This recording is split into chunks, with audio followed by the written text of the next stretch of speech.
Bismillah, saya lanjutkan kajian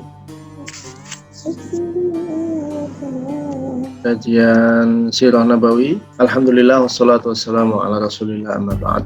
Kemarin kita sudah sampai di pembahasan mengenai sahabat yang berbaiat kedua, bai'ah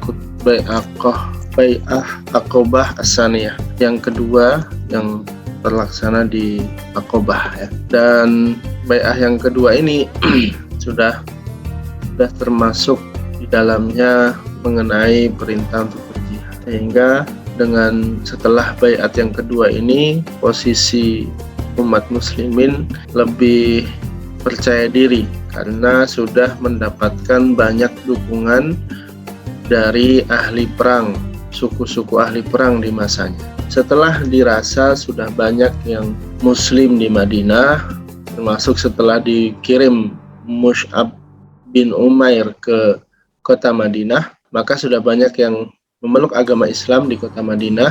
Rasulullah SAW mengizinkan para sahabat untuk berhijrah. Di buku ini dijelaskan, diriwayatkan dari Aisyah radhiyallahu anha, lamma sadaru sab'una min indi Rasulillah sallallahu alaihi wasallam tabat nafsahu faqad ja'alallahu lahu min atun wa qauman ahlu harbin wa adatin wa najatan. Tadi sudah saya jelaskan bahwa setelah ada 70 orang yang mengikuti Rasulullah, berbaiat kepada Rasulullah, maka Rasulullah memiliki aset ya, yaitu kaum yang ahli berperang.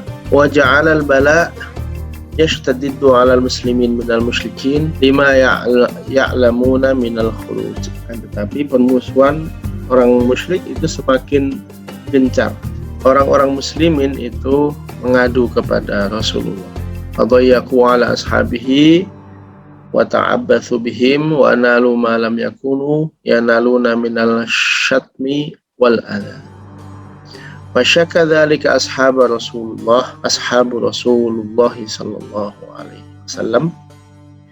Maka kemudian sahabat Rasulullah mengadu, ya, curhat. Wasta'dzanuhu fil hijrah, dan minta izin untuk berhijrah. Gak semua sahabat sih ya, karena sahabat kan bertingkat-tingkat, ada yang keimanannya bagus, ada yang bagus sekali ya. Maka beberapa sahabat minta izin untuk berhijrah. Ini sepertinya kondisi dakwah tidak maksimal, maka minta izin untuk berhijrah. Faqala, kemudian Rasulullah menjawab, ini hadis lewat Aisyah ya, qad akhbaratu bidari hijratikum wa hiya Yathrib. Aku sudah diberi kabar bidari hijratikum, dengan tempat yang tepat untuk kalian berhijrah. Wa hiya Yathrib, yaitu kota Yathrib, yang kita semuanya sudah tahu. Yathrib ini Madinah, kalau ditempuh perjalanan dengan unta bisa memakan waktu 1 minggu sampai 10 hari. Kalau dikerjakan dengan bis 9 jam sampai 6 sampai 9 jam. Kalau dengan kereta cepat sekarang 1,5 jam. Faman aradal khuruj falyakhruj ilaiha. Barang siapa yang ingin untuk keluar dari kota Mekah, maka pergilah ke Yathrib. Karena di sana kita sudah punya aset, yaitu ukhuwah Islamiyah, persaudaraan dalam agama. Faja'alal qaum yatajahhazuna wa yutawafaquna wa yutawasuna wa yakhruna dzalik. Maka orang-orang muslim di kota Mekah kemudian bersegera berangkat menuju ke kota Madinah secara sembunyi-sembunyi. Fakana awwalu man qaddama al-Madinah min ashabi sallallahu alaihi wasallam Abu Salamah bin Abdul Asad. Orang yang pertama kali hijrah setelah diizinkan untuk hijrah ke Yathrib ini adalah sahabat Rasulullah yang bernama Abu Salamah ibni Abdul Asad. Qadama ba'dahu Amir ibni Rabi'ah. Sudahnya ada Amir bin Rabi'ah, wa ma'ahu imra'atahu Laili binti Abi Hashmah, dan istrinya yaitu Laila binti Abi Hashmah. Fahiya awalu Rughinah qaddamatna. dan dialah istri dari Amir bin Rabi'ah. Ini adalah sahabiah pertama yang sampai di kota Madinah. Tsumma qadama ashabi Rasulillah, kemudian diikuti oleh sahabat-sahabat Rasulullah, arsalan fanazalu ala al-ansar fi durihim, berbondong-bondong, bertahap, berhijrah secara berangsur-angsur. Kemudian mereka landing, ya, diterima oleh sahabat Ansor di rumah-rumah mereka. Fa'awauhum wa nasaruhum wa asaw, mereka ditolong, ditanggung kehidupannya, dan diberikan kehidupan yang baru di kota yang baru, yaitu Yasrib. Walam yuhajir ahadun min ashabi Rasulillah illa mutakhaffiyan, dan tidaklah berhijrah sahabat-sahabat Rasulullah kecuali dengan sembunyi-sembunyi. Ghaira Umar ibn al-Khattab radhiyallahu anhu, kecuali Umar dilawan. Faqad ruwiya, pokoknya kalau cerita Umar ini nggak ada habisnya lah, insyaallah. Maka pantaslah kalau Umar itu disandingkan dengan makam Rasulullah. Faqad ruwiya Ali ibn Abi Thalib radhiyallahu anhu annahu lamma hamma bil hijrah aqalladu sayfahu wa tankabu qausahu. Ketika Umar mau berhijrah, Umar membawa pedangnya dan tombaknya. Wantadha fi yadahu ashaman, dan juga membawa tombaknya. Waqtasara anzatahu, dan membawa tongkat. Wa madha qibalil Ka'bah, dan berjalan menuju ke Ka'bah. Saat itu Ka'bah kan center, pusat kegiatan orang Mekah itu ada di Ka'bah. Wal mala'u min Quraisy bifana'iha fatafa fil bait. Kemudian datangnya bukan malam hari, tapi ketika orang Quraisy sedang rame-ramenya di sekeliling Ka'bah. Kemudian Umar tawaf mengelilingi Baitullah 7 kali, mutamakkinan mutama'innan, dengan tawaf yang santai, ya, tenang, mantap. Jadi keberanian Umar ini nggak ada yang nandingi. Harusnya kan kalau yang lain jangankan tawaf dulu, ya, mau hijrah itu sembunyi-sembunyi, malam hari kek, pagi hari kek, orang-orang sedang tidur, sedang lalai. Ini Umar ini datang siang-siang di depan orang Quraisy, sedang berkumpul, tawaf lagi, dan tawafnya nggak takut, nggak buru-buru, santai. Summa atal maqam, kemudian di belakang makam Ibrahim, fasolla, sholat. Summa waqafa, kemudian berdiri, faqala, kemudian berkata, syahatil wujuh, la yaz'amullahu illa hadzal ma'tas, man arada ay yuthkila ummuhu aw yutima waladuhu aw yulmila zawjatuhu falyulaqqani wara'a hadzal wadi. Umar berkata, syahatal wujuh, wajah-wajah inilah yang akan dikalahkan. La yas'amullahu illa hadzal ma'tas, orang-orang ini, orang-orang Mekah ini yang tidak akan mendapatkan keberuntungan dari Allah. Barang siapa yang ingin ibunya kehilangan anaknya, atau anaknya menjadi yatim, atau istrinya menjadi janda, maka temuilah saya di balik bukit ini. Maksudnya di balik bukit, kan Ka'bah itu dikelilingi bukit, ya. Ketemu dengan saya di balik bukit. Ini tantangan dari Umar. Qala Ali berkata, fama atba'u illa qaumun minal mustad'afin allamahum man ma arsyadahum summa madha li wajhihi. Kemudian berjalanlah bersama dengan orang yang biasa-biasa saja, mustad'afin, orang-orang yang lemah, yang ngintil di belakang. Fahakadha tatabi'ul muslimina fil hijrah ila al-Madinah hatta lam yabqa bi Makkah minhum illa rasul. Maka setelah itu berangsur-angsur orang muslim di kota Makkah semuanya berhijrah, sampai yang terakhir adalah Rasulullah wa Abu Bakar dan Abu Bakar, wa Ali dan Ma'adzab dan au Ma'adzi bin Mahbusin au Maridin au Dhaifin anil khuruj. Dan juga orang-orang yang muslim yang masih bertahan di Mekah itu Rasulullah, Abu Bakar, Ali, dan orang-orang yang mungkin sakit, atau orang-orang yang tidak mampu berjalan untuk keluar dari kota Mekah. Bapak Ibu yang dirahmati Allah, ini peristiwa hijrahnya para sahabat. Jadi yang berhijrah itu sahabat dulu, baru kemudian Rasulullah yang belakangan. Ada beberapa ibrah yang bisa kita ambil. Kanat fitnatul muslimin min ashabin Nabi sallallahu alaihi wasallam fi Makkah fitnatul idza wa ta'dzib wa ma yarawnahu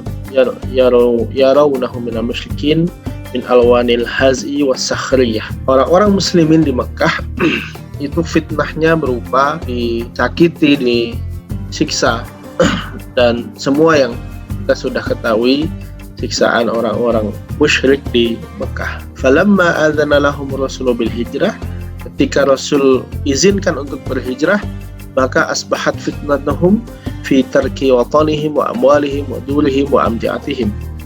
Ketika sudah diizinkan berhijrah, maka fitnahnya berubah. Bukan fitnah siksaan lagi, tapi fitnah untuk meninggalkan tanah airnya, meninggalkan hartanya, meninggalkan rumahnya, meninggalkan apa-apa yang dimiliki. Jadi jangan dibayangkan hijrahnya para sahabat itu seperti hijrah kita. Rumahnya kemudian diposting PU karena mau pindah, butuh uang supaya rumahnya laku, nggak gitu. Namanya aja sembunyi-sembunyi. Kalau dijual ya berarti nggak sembunyi-sembunyi, kan diumumkan. Ontanya, yang punya onta ya, yang punya kekayaan apapun di Mekah, dia hanya dibawa semampunya dibawa. Spirit hijrah itu sebenarnya kan seperti itu. Ini spirit hijrahnya para sahabat. Jangan dibayangkan semuanya dibawa atau dilipat jadi emas, nggak begitu. Semua asetnya ditinggalkan. Walaqad kanu ufiya lidinihim mukhlishina li rabbihim. Ufiya aw lidinihim mukhlishina li rabbihim. Dan adapun mereka semuanya berhijrah secara ikhlas karena agamanya, karena benar-benar untuk syiar agama Islam. Jadi kita bisa bayangkan mereka para sahabat ahlu Makkah ini, para muhajirin ini punya tanah air lah ya di Makkah itu sebagai tempat mereka lahir, tempat mereka tumbuh. Semua kenangan-kenangan yang ada di kota Makkah itu harus mereka tinggalkan demi agama. Coba bayangkan. Kalau kita kan mungkin hijrah, ada nggak kita yang hijrah demi agama? Pindah negara, pindah kota yang karena agama lah ya, bukan karena menikah, bukan karena pekerjaan. Kebanyakan mayoritas kita mengatakan saya mau hijrah ke kota A, kota B. Pasti alasannya bukan karena agama, bukan karena di sana agamanya lebih baik atau gimana. Pasti biasanya mayoritas ya alasannya karena pekerjaan, karena menikah, karena sekolahnya anaknya di sana, dan lain sebagainya. Ini fitnah yang harus para muhajirin terima adalah meninggalkan tanah air dan semua yang dimilikinya. Sedangkan Ahlul Madinah bukan berhenti di situ. Ahlul Madinah juga dites keikhlasannya. Bagaimana bisa menerima muhajirin ini, menolong mereka ketika mereka masuk ke kota Madinah. Maka Rasulullah Shallallahu Alaihi Wasallam ketika sahabat berhijrah kemudian dipersaudarakan. Jadi al-ikhwah al-islamiyah wal mahabbah fillahi azza wa jalla. Jadi setelah diperintahkan, diizinkan untuk berhijrah, maka sahabat dipersaudarakan. Wa anta khabirun anna Allah azza wa jalla qad ja'ala ikhwatin aqwa min ikhwatin nasab wahdah.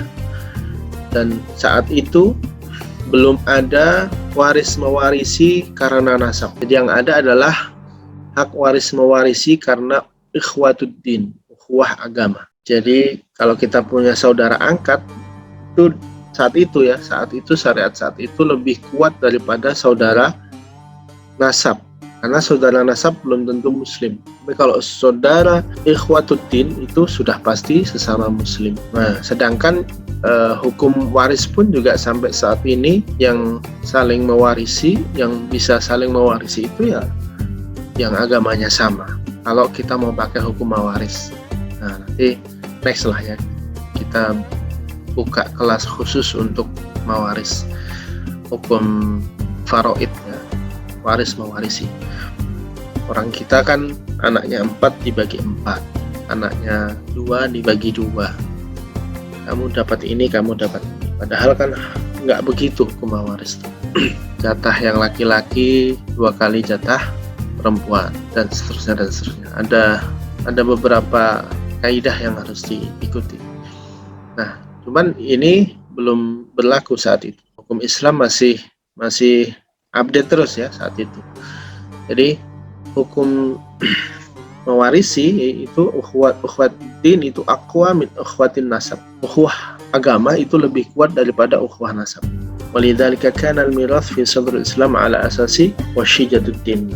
Hukum mewarisi di dalam Islam itu karena agama. Wa ikhwatu wal hijrah fi sabilihi, dan persaudaraan ketika hijrah. Walam yastaqil hukmul mirath ala asasi alaqatil qarabah illa ba'da an takamil Islam fil Madinah. Jadi hukum mewaris itu tidak berlaku kecuali setelah sempurna agama Islam di kota Madinah. Wasaratul muslim darul Islam, dan sudah ada darul Islam qawiyatin maniatin, yang sudah kuat. Yaqulullah azza wa jalla, berdasarkan qaul dari Allah Subhanahu wa taala di Quran, innal ladzina amanu wa hajaru wa jahadu bi amwalihim wa anfusihim sabilillah wal ladzina awaw wa nasru ulaika ba'dhuhum awliya'u ba'd. Orang yang iman, berhijrah, berjihad dengan hartanya, dengan dirinya di jalan Allah, dan orang-orang yang menolongnya, orang Ansar, ulaika ba'dhuhum awliya'u ba'd. Mereka sebagian adalah wali dengan yang lain, saling mewali, saling menjadi wali. Walladzina amanu wa lam yuhajiru ma lakum min walayatin min syai'in hatta yuhajiru. Dan mereka yang beriman tapi belum berhijrah tanpa ada alasan yang kuat syariat, alasan syariah, ma lakum min walayatin, mereka tidak saling menjadi wali, tidak saling mewarisi min syai'in hatta yuhajiru, sampai mereka berhijrah. Nah, maka summa innahu yastanbitun min masyru'ati hadhihi hijrah hukmani syar'iyyan. Maka apa hukumnya hijrah? Hukum hijrah kemudian disimpulkan dari surah Al-Anfal ini ayat 72. Pertama, wujubul hijrah min daril harbi ila daril Islam, yaitu wajib hukumnya hijrah dari darul harb atau negara yang berperang ila daril Islam menuju ke negara yang selamat. Itu ya Al-Qutubi an Ibni Arabi, diriwayatkan dari Ibnu Arabi, anna hadzal hijrah kanat fardhan fi ayamin nabi wa hiya baqiyatun mafruḍah ila yaumil qiyamah wallati intaqad bil fath inqata'at bil fath.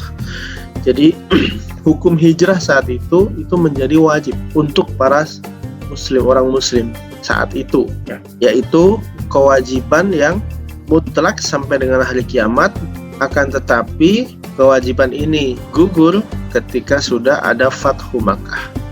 Innama hiya al-qasdu ila Nabi sallallahu alaihi wasallam. Jadi saat itu hukumnya wajib hijrah, tapi ketika sudah Fathu Makkah sudah tidak wajib lagi hijrah, karena Makkah juga sudah dikuasai oleh umat muslimin. Jadi ternyata ada ya hukum sesuatu itu yang berbatas waktu, berubah bahkan saat itu ya. Maka di dalam usul fikih itu, hukum itu melihat ilatnya seperti apa, ilat hukumnya seperti apa. Contoh misalnya gini ya, saya pernah ditanya oleh jamaah ketika waktu itu saya sedang ngisi pengajian, jamaah yang nggak ada akhlak ya, orang isi pengajian di sela. Saya menyampaikan mengenai bolehnya orang muslimah ya, perempuan muslim itu sholat di masjid dan pahalanya tetap sama 27 derajat, dan kita tidak perlu melarang. Kemudian jamaah ini karena mungkin sering baca buku atau baca internet, bilang bahwa sebaik-baik sholat muslimah itu di rumah. Itu saya sedang menyampaikan tentang itikaf, sebaik-baik sholat muslimah di rumah. Hadisnya ini.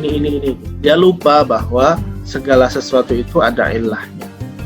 Rasulullah saat itu melarang untuk bersabda bahwa sebaik-baik sholat muslimah di rumah. Tentu ilahnya adalah apabila khawatir ada fitnah yang muncul ketika muslimah sholat di, ya kita bayangkan aja zaman dulu lah ya. Zaman dulu sholat di Masjidil Haram, seorang muslimah tentu tidak seaman sekarang, apalagi sekarang ini, mau kemana-mana juga bebas. Maka kalau mau nyari ilah itu sebenarnya gampang, bandingkan dengan aktivitas lain. Maka saya bilang, oke, kalau memang sebaik-baik sholat muslimah adalah di rumah, lalu bagaimana dengan muslimah yang bekerja? Mereka ke kantor, jualan di pasar, belanja di tetangganya. Apakah tidak boleh? Ternyata istrinya jualan di pasar juga. Berarti bagi istrinya lebih baik jualan di pasar daripada sholat di masjid, kan gitu. Maka kalau berislam itu pakailah logika, jangan asal pakai logika, pakai dalil, jangan asal apalagi nggak pakai akhlak. Hukum wajib ini adalah karena fi dzalika makan la yatansa lil muslim fi iqamati sya'iril islamiyah min salatin wa siyamin wa jama'atin wa adhanin wa ghairi dzalika min ahkami dhahirah. Karena apabila tetap berada di negara itu, maka dia tidak bisa melaksanakan syiar-syiar agama Islam. Nggak bisa sholat, nggak bisa puasa, nggak bisa jamaah, nggak bisa azan, dan ghairi dzalika min ahkami dhahirah, dan apalagi hukum-hukum lain. Sedangkan yang sholat saja susah, siam susah, azan nggak bisa, apalagi hukum lain mau ditegakkan, nggak mungkin. Nah, maka hukumnya menjadi wajib untuk hijrah. Wa mimma yastadillu bi ala dzalika qouli ta'ala innal ladzina tawaffahumul malaikatu dzalim anfusihim qalu fima kuntum. Silahkan nanti di notis ya. Innal ladzina tawaffahumul malaikatu dzalimi anfusihim qalu fima kuntum. Qalu kunna mustad'afina fil ardh. Orang-orang yang mati dimatikan oleh malaikat dalam keadaan zalim, mereka berkata, kenapa saya diperlakukan seperti ini? Qalu, kenapa kalian zalim seperti ini? Kenapa kalian nggak muslim, nggak ngikuti syariat begitu ya? Qalu kunna mustad'afina fil ardh. Kami adalah orang yang lemah di bumi. Qalu alam takun ardullahi wasi'atan wa fatuhajiru fiha. Apa kalian tidak melihat bahwa bumi Allah itu luas? Maka berhijrahlah di dalam buminya. Faulaika ma'wahum jahannam wa sa'at masira. Mereka adalah orang-orang penghuni jahannam, dan itu adalah tempat yang paling buruk. Illal mustad'afina minal rijali wan nisa' wan wildan la yastati'una hilatan wa la yahtaduna sabila. Kecuali memang orang-orang yang tidak mampu dari laki-laki, perempuan, atau anak-anak yang tidak mampu untuk berhijrah, wa la yahtaduna sabila, dan tidak mengetahui jalannya. Jadi kalau kita itu tinggal di negeri yang tidak mendukung agama kita bisa kita kerjakan, maka kita wajib hijrah. Contoh misalnya di negeri yang di situ nggak boleh sholat, nggak boleh azan, nggak boleh puasa, maka hukumnya jadi wajib hijrah. Kecuali kita nggak mampu, nggak mampunya mungkin nggak bisa jalan, nggak tahu jalannya, memang udah benar-benar nggak punya kekuatan, nggak punya daya, itu bisa. Tapi kalau kita masih bisa memilih, misal kita di situ adalah sebagai ekspatriat, kita punya uang, punya akses untuk bisa minta untuk pindah dari negara itu, ya kita kerjakan. Dan ini juga menjadi dasar hukum bahwa kita wajib untuk membentuk komunitas tempat minoritas. Misal kita tinggal di Jepang atau di Amerika, maka kita harus merapat kepada komunitas itu. Jangan kemudian karena kita di negara yang banyak non-muslimnya, syariat Islam tidak bisa maksimal, malah kita memisahkan diri dan ikut kepada komunitas yang lain, tidak mau merapat kepada sama muslim. Ini salah. Jadi kita nggak bisa ngomong kunna mustad'afina fil ardh, kami ini orang yang lemah, nggak bisa ngapa-ngapain. Fatuhajiru fiha, pindahlah. Sama seperti saudara kita yang mungkin jadi BMI, jadi TKI ya, jadi TKI di manapun itu, di Taiwan, di Jepang, di Korea, hukumnya adalah wajib ikut komunitas muslim supaya bisa menegakkan syariat agama. Kemudian niatkan untuk bisa kembali ke Darul Islam, kembali ke negeri Islam. Maka nggak bisa kita memisahkan Islam dari politik, Islam dari kebijakan, itu nggak bisa. Jadi kita harus ambil peran. Nah, hukum yang kedua dari hijrah adalah wujubu muslimin ba'dhum li ba'dhin. Kewajiban kewajiban untuk menolong kaum muslimin yang berhijrah, ba'duhum li ba'dihim, sebagian kaum muslimin dengan sebagian yang lain. Ketika kita mampu, ada orang yang membutuhkan suaka, membutuhkan tempat untuk bernaung, maka kita wajib untuk memberikan pertolongan sesuai dengan kemampuan kita. Maka dulu ketika Rohingya terjadi konflik, Syria terjadi konflik, banyak negara-negara muslim yang membuka akses, dipersilahkan. Ini bagian dari cara mereka mengamalkan untuk menjadi sahabat Ansor ini. Walladzina awaw wa nasaru ulaika ba'duhum awliya'u ba'd. Mereka ingin mendapatkan pahala seperti orang-orang Madinah, pahala menolong orang-orang yang sedang melaksanakan hijrah, syariat hijrah. Kesimpulannya adalah tadi syariat hijrah itu hukumnya wajib ketika saat itu sebelum Fathu Makkah. Untuk saat ini hukumnya menjadi jadi insidental atau tergantung kasusnya bagaimana. Kalau memang kita tidak bisa menegakkan syariat Islam di negara tersebut, maka hukumnya wajib. Tapi kalau masih bisa mengerjakan syariat Islam walaupun tidak maksimal, hukumnya menjadi sunnah. Dan hukumnya menjadi haram ketika kita hijrah karena niat yang lain, niat karena ingin mendekati tempat maksiat dan lain sebagainya. Demikian Bapak Ibu yang dirahmati Allah, sudah jam 6, semoga apa yang saya sampaikan bermanfaat. Mohon maaf bila ada kekurangan. Insya Allah kita bertemu di kesempatan yang lain, dan saya mohon waktu untuk bertahap mengupload semua file-file ini.